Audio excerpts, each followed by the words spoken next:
비가 내립니다. 차갑고 오래된 기억을 건드리는 비입니다. 오늘 이 빗속을 걸어가는 한 노인이 있습니다. 정혜원. 올해 75이 된 그녀는 조용히 그러나 단단한 마음으로 한 걸음 한 걸음을 내딛고 있었습니다. 그녀의 손에는 낡은 가방 하나가 들려 있습니다. 가죽이 다 해져 실밥이 튀어나온 30년은 좋게 되어 보이는 가방. 그 안에서 혜원 씨는 조심스레 한 장의 사진을 꺼냅니다.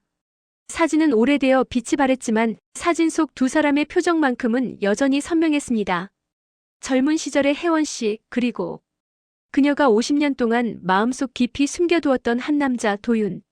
사진 속 두 사람은 마치 서로에게 기대듯 가볍게 웃고 있었습니다. 그러나 오늘 혜원 씨의 얼굴에는 웃음이 없습니다. 그녀는 사진을 들여다보며 조용히 입술을 떼었습니다. 도윤아, 나왔다. 그녀가 오늘 이 비 오는 날 다시 부르는 이 이름. 이름 하나가 담고 있는 시간은 무려 50년입니다. 혜원 씨의 가족은 이 이름을 들으면 지금도 단단히 입술을 다뭅니다. 그리고 모두 같은 말을 합니다. 그 사람 얘기는 다시는 꺼내지 마. 엄마, 그 사람은 우리 가족을 망가뜨렸잖아. 다시는 만나지 마. 절대로. 그에게는 절대로 용서할 수 없는 과거가 있습니다. 그리고 혜원 씨에게는 평생 지키려 했던 약속과 죄책감이 동시에 있습니다. 그런데 오늘 이 모든 것을 뒤흔드는 만남이 시작됩니다. 영상은 천천히 빗소리 속에서 전환됩니다. 혜원 씨는 사진을 조심스럽게 가방에 넣고 지팡이 대신 벤치에 팔걸이를 짚고 일어섭니다. 하지만 그녀의 표정은 놀라울 만큼 단단합니다. 마치 반세기 동안 미뤄온 숙제를 오늘 마침내 끝내러 가겠다는 사람처럼. 그녀는 택시가 서 있는 길가 쪽으로 천천히 걸어갑니다. 운전석 창문에 떨어지는 빗물이 길게 흐르며 혜원 씨의 얼굴을 흐릿하게 비춥니다. 운전기사가 그녀를 힐끔 바라보며 묻습니다. 어디로 모실까요, 어머니? 혜원 씨는 단 몇 초간 말을 잇지 못하고 비 내리는 창밖을 바라봅니다. 그리고 작게 그러나 또렷하게 말합니다. 광남 요양원으로요. 광남 요양원. 그곳에 그녀가 50년 동안 숨겨둔 이름, 그 사람 도윤 씨가 있습니다. 혜원 씨는 가방을 두 손으로 꼭 끌어안습니다. 그리고 가방 속에서 한 장의 봉투를 꺼냅니다. 흰 봉투. 묵은 종이 냄새가 스며 있는 편지. 그 위에는 떨린 손으로 정성스레 적은 4글자. 마지막 인사. 혜원 씨는 봉투를 가만히 바라봅니다. 잠시 비소리만 택시 안을 메웁니다. 그리고 그녀는 그 편지를 다시 가방 깊숙한 곳에 넣습니다. 마치 아직은 보여줄 때가 아니라는 듯이. 택시는 천천히 움직이기 시작합니다.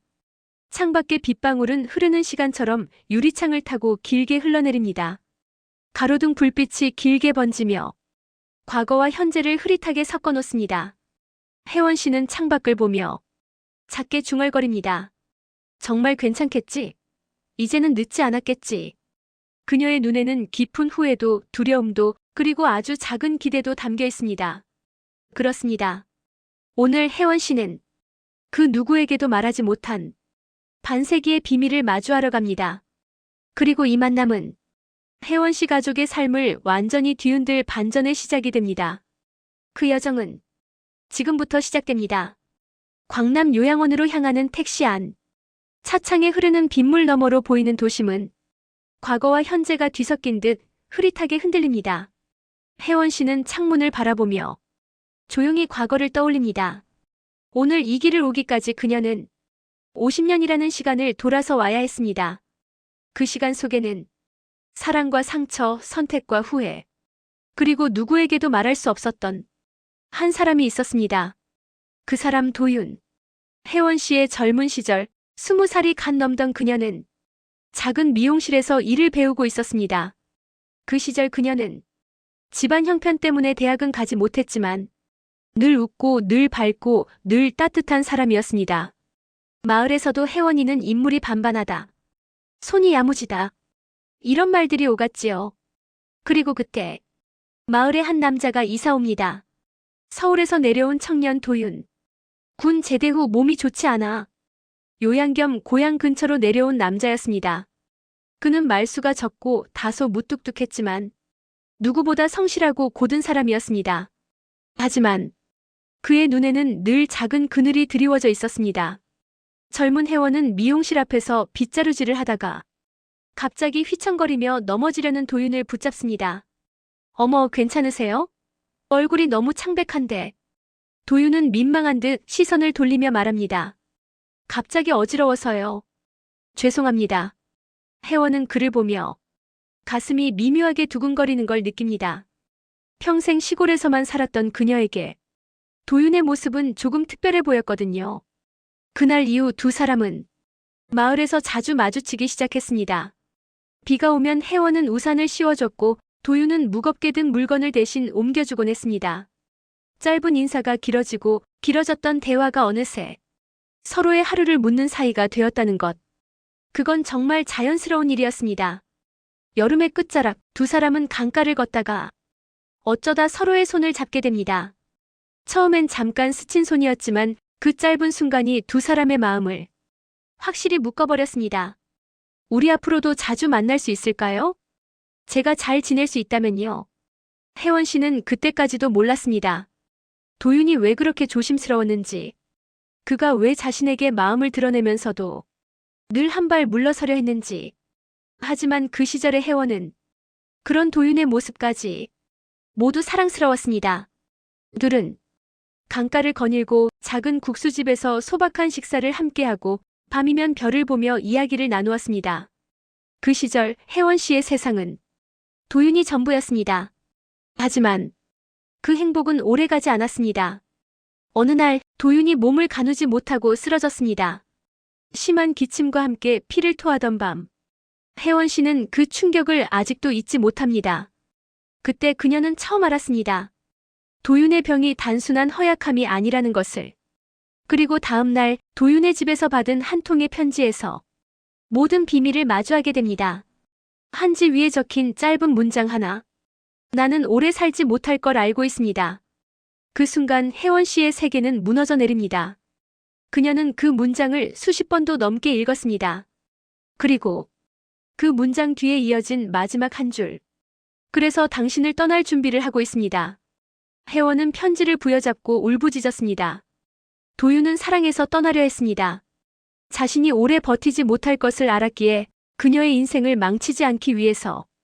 그녀는 밤새 그의 집 문을 두드렸지만 도윤은 끝내 문을 열지 않았습니다.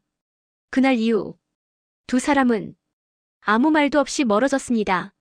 하지만 그 이별이 끝이 아니었습니다. 그 선택은 50년 후 오늘 이 비오는 저녁, 혜원 씨를 다시 광남 요양원으로 이끌고 있습니다. 광남 요양원으로 향하는 택시는 이제 도시 외곽의 조용한 길로 접어들었습니다. 차창에 흐르는 물방울을 바라보던 혜원 씨는 문득 가슴 깊은 곳에서 묵직한 통증이 올라오는 걸 느낍니다. 오늘 이 만남, 그녀 혼자만의 결정이 아니었습니다. 이 선택은 누군가에게는 배신으로, 누군가에게는 분노로, 누군가에게는 상처로 남겨질 것이었습니다. 그녀의 가족, 특히 큰딸 정민과 작은아들 정우는 오늘 그녀가 어디로 향하는지조차 알지 못합니다. 왜냐하면 그녀는 가족에게 말하지 않은 채 이 만남을 계획했기 때문입니다. 비가 오기 하루 전날 밤, 혜원 씨의 집 거실에는 딸 정민의 목소리가 날카롭게 울려 퍼지고 있었습니다. 엄마, 또 그 사람 생각하는 거죠? 벌써 그 얘기만 나오면 얼굴부터 굳잖아요. 혜원은 딸의 눈을 피하며 차잔을 내려놓습니다. 미나, 이제 그만 잊어도 돼. 오래된 일이야. 하지만 정민은 더 격해집니다. 그녀는 혜원의 말에 오히려 상처받은 듯 목소리를 높입니다. 오래된 일? 그래서 우리 가족이 얼마나 고생했는지 잊으라고요? 정민은 어릴 적부터 어머니가 갑자기 눈물을 훔치거나 사진 한 장을 보고 멍하니 있을 때면 항상 이유를 알지 못한 채 불안해했습니다. 그리고 시간이 지나 결국 가족들에게 숨겨졌던 한 남자의 존재를 알게 되었을 때 정민은 배신감에 휩싸였습니다. 어릴 때의 모든 불안함이 그 남자 때문이었구나. 그녀에게 도윤이라는 이름은 엄마를 빼앗아간 존재로만 남아있었습니다. 그때 작은 아들 정훈이 현관문을 열고 들어옵니다. 정민의 날선 말투를 듣고 정훈은 짐짓 한숨을 쉽니다. 또 무슨 일인데 그래? 누가 들으면 집안에 큰일 난 줄 알겠다. 정훈아, 너도 좀 말해봐. 엄마 또 그 사람 생각하는 것 같지 않아? 정훈은 잠시 어머니를 바라봅니다. 하지만 그는 정민과 달리 오랫동안 이 문제에 대해 거리두기를 해온 사람입니다. 엄마 나이도 있으니까 그냥 과거 생각 좀 하는 거겠지. 그러자 정민은 정훈 쪽으로 돌아서서 손가락으로 탁탁 책상을 두드립니다. 과거 생각? 정훈아, 과거가 아니라 우리 가족의 상처야. 엄마는 아직도 그 남자를 마음에 두고 있다고. 정민의 말. 그 남자를 마음에 두고 있다. 그 말이 날카롭게 박힐 때마다 혜원 씨는 아무 말도 할 수 없었습니다. 과연 그 말을 반박할 수 있을까요? 그녀는 이미 50년 동안 마음을 닫아두고 살았으니까요. 정민은 갑자기 소리칩니다. 엄마는 가족보다 그 남자가 더 소중했어요? 우리 아빠보다 우리보다? 혜원 씨는 놀란 듯 눈을 크게 뜹니다. 정민의 눈가에는 눈물이 맺혀 있었습니다. 그런 말 하지 마. 너희 아버지를 사랑했단다. 정말로. 하지만 정민은 말을 멈추지 않습니다. 그럼 왜 지금까지도 그 사람 사진을 버리지 못하는데? 왜 가끔 밤마다 혼자 울었어? 혜원의 가슴이 무너집니다. 그녀는 숨겨왔다고 생각했습니다. 그러나 자식들은 모두 알고 있었습니다. 그리고 이제 그녀의 침묵은 더 이상 가족을 지키지 못했습니다. 오히려 가족을 아프게 만들고 있었습니다. 긴 침묵. 혜원 씨는 아무 말도 하지 못합니다. 말을 하면, 말하는 순간 수십 년 동안 지켜온 균형이 무너질 것 같았기 때문입니다. 그녀는 결국 두 손으로 얼굴을 감싸며 조용히 말합니다. 미안하다. 정말 미안하다. 정민은 그 말을 듣고 더 이상 아무 말도 하지 못하고 울음을 참으며 방으로 들어가 버립니다. 정우는 한숨을 쉬며 말합니다. 엄마, 언제까지 이렇게 숨기고 살 거야? 혜원은 대답하지 않습니다. 정우는 잠시 기다리다가 더 말하려다 멈추고 그저 어머니의 어깨에 가볍게 손을 올립니다. 엄마도 힘들겠지. 하지만 정훈조차도 모릅니다. 그녀가 얼마나 큰 결심을 오늘 하고 있었다는 것을. 그날 밤 이후 혜원 씨는 단 한마디도 하지 않았습니다. 그녀는 집안이 조용해진 새벽, 모두가 잠든 시간에 낡은 가방 하나를 들고 조용히 집을 나섰습니다. 휴대폰도 두고 나왔습니다. 연락이 닿지 않게, 누구도 따라오지 않게. 오늘만큼은 정말로 혼자 가고 싶었으니까요. 택시 안에 그녀는 딸과 아들의 얼굴을 떠올립니다. 미안하다. 그 말은 이미 수백 번이나 마음속에서 반복되었습니다.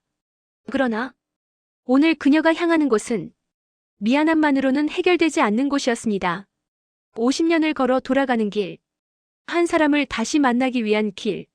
그리고 그 길 끝에는 그녀의 가족들이 절대 용서하지 않을 충격적인 진실이 기다리고 있었습니다. 혜원 씨가 집에 돌아온 건 하룻밤이 거의 저물 무렵. 그녀는 조심스레 숨을 고르며 문을 열었지만 집안에는 이미 폭풍이 기다리고 있었습니다. 테이블 위에는 그녀가 남기고 떠났던 작별 편지가 펼쳐져 있고 그 앞에 앉아있는 두 딸의 표정은 겁먹은 아이가 아니라 상처받은 어른의 분노였습니다. 엄마, 이게 뭐예요?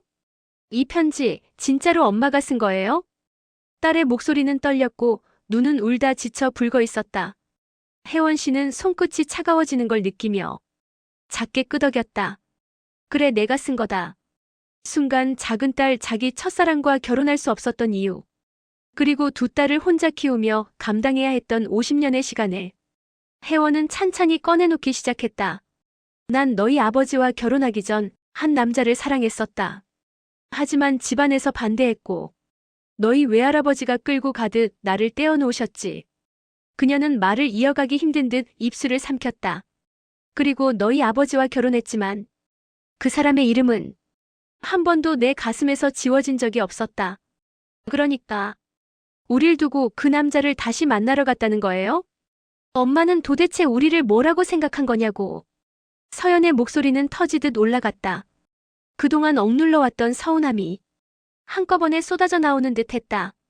작은 딸도 두 손으로 얼굴을 가린 채 훌쩍였다. 너희 아버지, 그 사람이 널 버린 게 아니었다. 순간 거실 공기가 얼어붙었다. 혜원 씨는 두 딸을 번갈아 바라보며 50년 동안 누구에게도 말하지 않은 가장 무거운 비밀을 천천히 풀어놓았다. 그 시절 혜원 씨는 첫사랑 강민수와 혼인 서약까지 마친 상태였다. 하지만 두 집안의 신분 차이는 너무 컸고 혜원 씨는 어쩔 수 없이 다른 남자, 지금의 남편과 결혼해야 했다.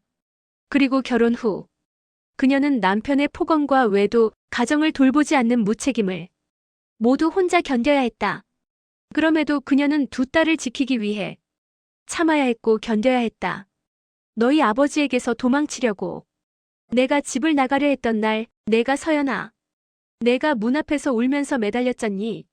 엄마 나도 데려가요 하면서 혜원 씨의 목소리가 흔들렸다. 그녀의 눈은 붉게 고여 있었다. 그날 난 그 남자가 아니라 너희를 선택한 거야. 그리고 단 한 번도 그 선택을 후회한 적은 없다. 그럼 오늘은 왜 다시 간 거야? 그 사람을 아직도 사랑해서? 그 질문은 두 딸이 평생 묻고 싶지만 한 번도 입 밖에 낼 수 없었던 말이었다.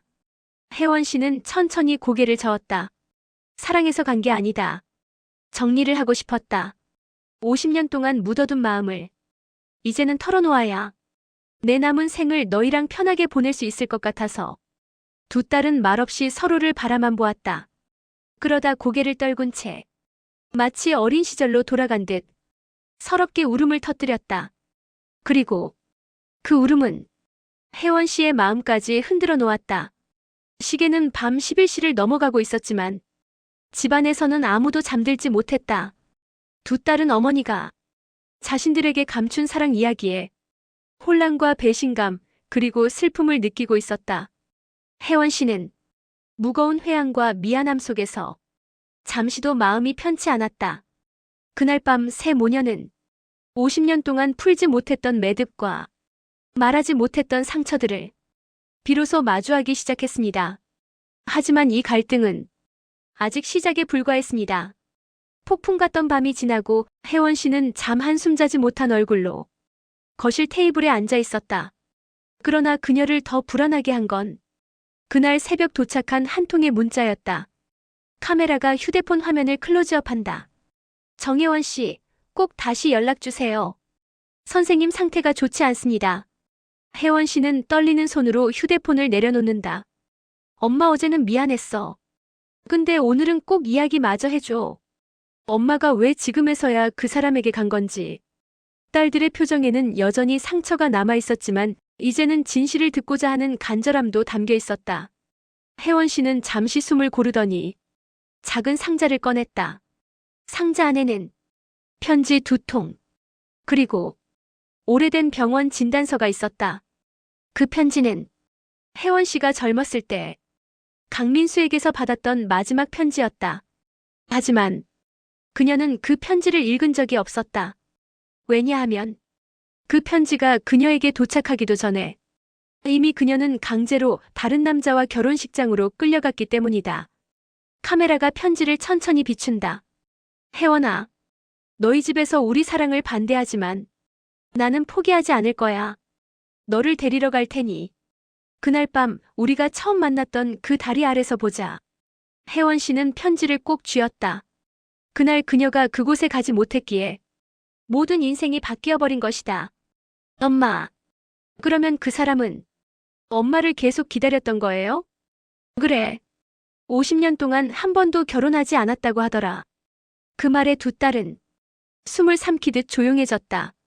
50년의 무게가 말 한마디로 떨어져 내리는 순간이었다. 혜원 씨는 상자에서 오래된 종이 한 장을 꺼냈다. 그건 바로 강민수의 병원 진단서. 그리고 거기에는 그가 오랫동안 알아온 병명과 최근 상태가 악화되었음을 알리는 내용이 적혀 있었다. 엄마, 그분 많이 안 좋으신 거야? 혜원은 조용히 고개를 끄덕였다. 조카 말로는 기억이 오락가락하고 내 이름만 계속 찾는데. 혜원 씨는 단숨에 깊게 숨을 들이쉰 뒤 용기를 짜내 말한다. 그리고 너희에게 숨긴 게 하나 더 있다. 두 딸의 시선이 일제히 어머니를 향한다. 사실은 강민수에게서 아이를 가졌었다. 순간 거실 공기가 완전히 멈췄다. 혜원 씨는 손끝이 떨리는 걸 감추지 못한 채 이야기를 이어갔다. 너희 외할아버지가 알게 되자 나를 병원으로 데려갔어. 그때 그 아이는 그녀는 끝내 말을 잇지 못했다. 두 딸의 눈시울이 뜨겁게 달아올랐다. 서연과 지연은 어머니를 원망했던 마음이 순식간에 무너져 내렸다. 그녀들이 몰랐던 건 어머니는 단순히 첫사랑을 그리워한 게 아니라 지키지 못한 아이의 기억, 사라진 미래, 그리고 사랑의 마지막 조각을 50년 동안 혼자 묻어두고 살았다는 사실이었다. 엄마, 왜 우리한테 말 안 했어? 그런 일이 있었으면 우리가 엄마를 더 이해했을 텐데. 혜원은 조용히 딸의 손을 잡았다. 너희까지 슬퍼할까봐 말할 수가 없었어. 너희한테는 행복한 이야기만 남겨주고 싶었으니까. 그날 두 딸은 처음으로 어머니의 삶을 제대로 마주했다. 그녀가 짊어진 상처, 지키지 못한 사랑, 그리고 잃어버린 아이까지. 그리고 두 딸은 깨달았다. 어머니가 어제 강민수를 만나러 갔던 이유는 그 사람이 아니라 과거의 그림자와 이별하기 위해서였다는 것을. 흐린 오후 하늘은 막 비를 쏟아낼 것처럼 눅눅하게 내려앉아 있었다. 혜원 씨는 두 딸의 손을 잡고 병원 입구 앞에서 한참을 멈춰 섰다. 50년 전 놓쳐버린 남자, 단 한 번도 그녀를 잊지 않았던 사람이 지금 저 안에서 그녀를 기다리고 있었다. 정혜원 어르신이시죠? 민수의 조카가 뛰어나와 고개를 숙였다. 삼촌이 계속 이름을 찾으셨어요. 그 한 문장에 혜원의 심장이 크게 떨렸다. 지연이 어머니의 등을 천천히 쓸어주었다. 엄마, 괜찮아. 우리 옆에 있어. 병실 앞에 서자 혜원 씨의 발걸음이 굳어졌다. 내가 민수 앞에서 무슨 얼굴을 해야 하니? 서연이 어머니의 손을 살며시 잡았다. 엄마는 잘못한 거 없어요. 그냥 사랑했던 거예요. 문이 천천히 열렸고 병실 안에 누워있는 민수가 보였다. 창가를 바라보던 그의 눈이 조용히 움직였다. 그리고 혜원을 발견하는 순간 희미한 미소가 번졌다. 혜원? 그 약한 목소리에 혜원의 눈물이 금세 번졌다. 그래, 나야, 민수야. 혜원 씨는 떨리는 손으로 민수의 손등을 쓰다듬었다. 민수는 놀란 듯 그 손을 더 꼭 잡았다. 평생 보고 싶었어, 정말. 혜원은 울음을 삼키며 말했다. 그날 그 다리에 못 갔어. 미안해, 정말 미안해. 민수는 고개를 천천히 흔들었다. 아니야, 너만 무사하면 그걸로 됐어. 그러나 갑자기 민수의 눈빛이 흔들렸다. 여긴 어디지? 나 누구 기다렸던가? 기억이 흐릿해지자 혜원은 그의 손을 다시 잡고 다정히 말했다. 민수야. 나야. 정혜원. 내가 사랑했던 사람. 잠시 뒤 민수의 눈에 다시 빛이 돌아왔다. 혜원이구나. 내가 미안해. 잘못한 거 없어. 우리 그냥 시대가 우리를 갈라놓았던 거야. 문 밖에서는 두 딸이 이 장면을 조용히 지켜보고 있었다. 그들은 어머니의 지난 세월과 그 속의 고통을 처음으로 이해하기 시작했다. 민수는 갑자기 힘겹게 숨을 고르고 혜원을 바라보았다. 혜원아, 마지막으로 부탁 하나만 해도 되나? 혜원은 그의 손을 꼭 붙잡았다. 말해. 뭐든 들어줄게. 그 젊은 날 우리 사진 아직 가지고 있어? 혜원은 가방에서 오래된 흑백 사진을 꺼내 그에게 건넸다. 둘이 웃고 있는 세월이 고스란히 묻은 사진이었다. 민수는 사진을 보며 천천히, 아주 천천히 미소를 지었다. 이제 됐다. 그의 손끝에서 힘이 빠져나갔다. 민수야? 민수야, 잠깐만, 나 아직 할 말이.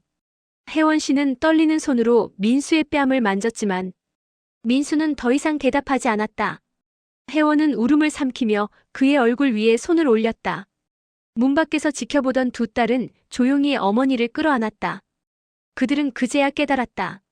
평생 단단해 보였던 어머니에게도 이렇게 오래 깊게 품어온 사랑이 있었다는 것을. 그날 혜원 씨의 가슴 속에서 50년 동안 잠들어 있던 사랑이 조용히 마지막 숨을 내쉬었다. 그리고 모녀 세 사람의 마음속에는 다시는 잊을 수 없는 한 장면이 남았다.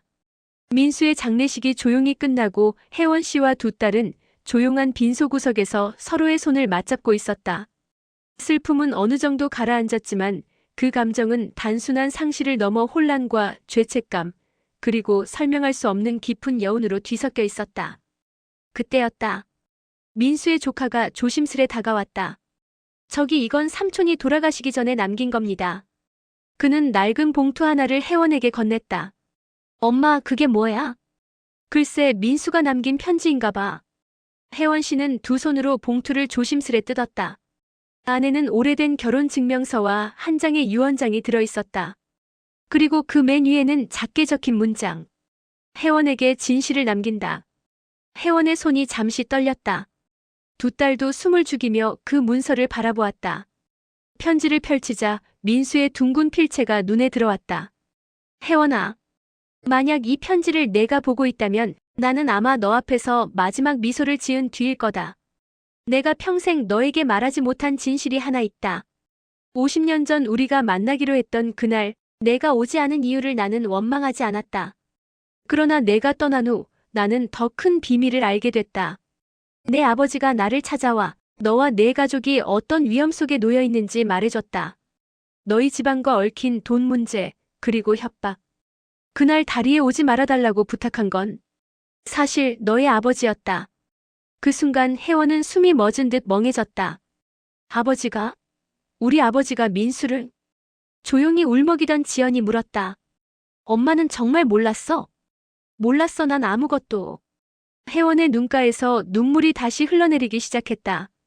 그때 조카가 덧붙여 말했다. 삼촌은 혜원 어르신이 자기를 버린 게 아니라는 걸 알고 있었어요. 그래서 결혼도 가족도 만들지 않았어요. 혜원만 사랑했다고 늘 말했죠. 두 딸은 그 말을 듣고 고개를 숙였다. 감정이 단번에 복잡하게 얽혀들었다. 엄마가 평생 가슴속에 품어온 슬픔과 외로움이 이제야 보이는 듯했다. 혜원은 문서의 마지막 페이지를 넘겼다. 혜원아, 나는 내가 다시 웃기를 바란다. 우리 인연이 너무 늦게 돌아왔지만 너와 다시 마주할 수 있었던 것만으로 이미 충분했다. 혜원은 봉투를 가슴에 꼭 끌어안았다. 그녀의 어깨가 조용히 흔들렸다. 민수야, 넌 언제나 나를 지키려고만 했구나. 그 순간 서연이 조심스럽게 어머니의 손을 잡았다. 엄마, 민수 아저씨가 엄마를 탓하지 않았던 거 우리가 기억할게. 이제 엄마 마음 좀 가볍게 놔줘도 돼. 지연 역시 어머니의 반대편에서 손을 잡았다. 엄마가 살아온 세월을 우리가 오해했던 것 같아. 그날 저녁 세 모녀는 처음으로 마음 깊은 이야기를 나눴다. 혜원의 지난 세월, 숨겨온 눈물, 그리고 딸들이 몰랐던 어머니의 첫사랑까지. 그러나 그 대화의 마지막 순간 또 하나의 뜻밖의 진실이 드러났다. 정말 미안해. 엄마. 사실 우리도 아빠의 비밀을 알고 있어. 혜원이 놀란 눈으로 딸을 바라보았다. 무슨 말이야? 지연이 아주 조용히 그리고 조심스레 말을 이었다. 아빠 살아계실 때 민수 아저씨를 찾고 있었다는 거. 엄마한테 말 못했어. 혜원은 말없이 딸들을 바라보았다. 그리고 천천히, 아주 천천히 눈을 감았다. 50년 전의 진실, 아버지의 숨겨진 개입, 딸들의 또 다른 비밀. 민수의 장례가 끝난 지 일주일. 봄의 초입 작은 바람에도 따스함이 묻어나는 오후였다. 혜원 씨는 두 딸과 함께 민수의 유골함이 안치된 수목장 숲을 다시 찾았다. 땅은 촉촉했고 새들이 멀리서 잔잔히 울고 있었다. 슬픔이 완전히 가신 건 아니었지만 마음 어딘가에 말 못할 평안이 자리 잡기 시작한 때였다. 혜원 씨는 조용히 나무 앞에 섰다. 그녀의 손에는 오래된 사진 한 장, 그리고 민수가 남긴 마지막 편지가 들려 있었다. 민수야, 너한테 고맙다는 말, 이제야 겨우 할 수 있을 것 같아. 그녀는 나무 옆에 조심스럽게 사진을 놓았다. 젊은 날 두 사람이 함께 웃고 있던 그 사진. 혜원의 두 딸 서연과 지연은 조용히 어머니의 뒤에 서 있었다. 과거를 오해했던 죄책감, 그리고 어머니가 지고 살았던 짐을 이제야 이해하게 된 순간이었다. 서연이 먼저 조용히 말했다. 엄마, 이제 진짜 마음 내려놓아도 돼. 혜원은 딸을 향해 미소 지었다. 슬픔 속에서도 분명한 따뜻함이 있었다. 엄마 아빠가 살아계셨을 때 민수 아저씨를 찾고 있었다는 거. 아직 말 못한 게 더 있어. 혜원은 고개를 들었다. 아빠가, 엄마가 그 사람을 여전히 생각하고 있다는 걸 사실 알고 있었던 것 같아. 그래서 그랬는지 아빠는 늘 말했어. 너희 엄마는 마음이 깊은 사람이야. 언젠가 그 사람과의 인연도 이해하게 될 거다. 라고. 혜원의 눈이 흔들렸다. 수십 년 동안 품고 살았던 죄책감. 남편에게도 민수에게도 딸들에게도 제대로 설명하지 못했던 그 무게가 조용히 풀리는 듯 했다.